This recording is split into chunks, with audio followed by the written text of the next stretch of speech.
आणि आता पुण्यातून एक मोठी बातमी आहे। महापालिकेत नोकरी मिळवून देण्याचं आमिष दाखवून 200 ते 250 बेरोजगार तरुणांची आर्थिक फसवणूक करण्यात आल्याचा धक्कादायक प्रकार समोर आलाय। महापालिकेच्या नावानं बनावट भरती प्रक्रिया राबवून कोट्यवधी रुपये उकळण्यात आल्याचा आरोप माहिती अधिकार कार्यकर्ते विजय कुंभार यांनी केलाय। धक्कादायक बाब म्हणजे महापालिका आयुक्तांसह अधिकाऱ्यांच्या बनावट स्वाक्षरांचं आणि शिक्क्यांचं नियुक्तीपत्र देण्यात आलं। एका तरुणाकडून तब्बल 45 लाख रुपये घेण्यात आले। बनावट नियुक्तीपत्र, प्रशिक्षण आदेश, वर्क ऑर्डर तसंच पुणे महापालिकेचं बनावट शिक्के लोगो वापरून भरती प्रक्रिया अधिकृत असल्याचं भासवण्यात आलं। यामध्ये खूप मोठा भ्रष्टाचार झाल्याचा आरोप आरटीआय कार्यकर्ते विजय कुंभार यांनी केला। महापालिकेत नोकरी देण्याचं आमिष या तरुणांना दाखवण्यात आलं।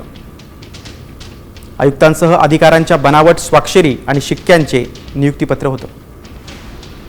200 ते 250 उमेदवारांकडून लाखो रुपये उकळण्यात आले। उमेदवाराकडून प्रत्येकी 45 लाख रुपये घेतल्याचं उघड झालंय।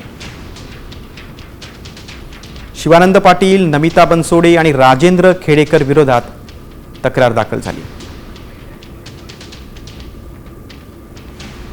ही संपूर्णपणे बाहेर बोगस प्रक्रिया राबवण्यात आली। म्हणजे त्यांना बोगस मुलाखती घेण्यात आल्या, मॉडर्न कॅफेमध्ये मुलाखती घेतल्या, त्यांना बोगस नियुक्तीपत्र दिली, त्यांना बोगस प्रशिक्षण दिल्याचं दाखवलं। म्हणजे प्रत्यक्षात काहीच नाही, सगळे कागदावरच बोगस बदल्या केल्या आणि बोगस कायम सुद्धा केलं। ही सगळी पत्र त्यांना पालिकेचे शिक्के वगैरे मारून आयुक्तांच्या सह्या वगैरे करून देण्यात आली आणि याच्यासाठी साधारणपणे 30 ते 45 लाख रुपये म्हणजे लिपिक, शिपाई, कनिष्ठ अभियंता अशी पदे भरल्याचं दाखवलं गेलं।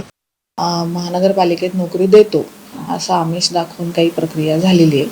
मला वाटतं काही पत्र पण दिलेत आणि पगार पण दिले गेलेत 1-2 महिन्याचे, परंतु महानगरपालिकेचे कुठले अधिकारी यामध्ये इन्व्हॉल्व आहेत किंवा नाही याची आता आम्ही सगळी चौकशी करायला सांगितली आहे। आयुक्त हे याबद्दल बघतील काही चौकशी करून, परंतु ही जी काही पोलीस व्हेरिफिकेशन होईल, पोलिसांकडनं जे काही चौकशी होईल त्यातच हे सगळं लक्षात येईल।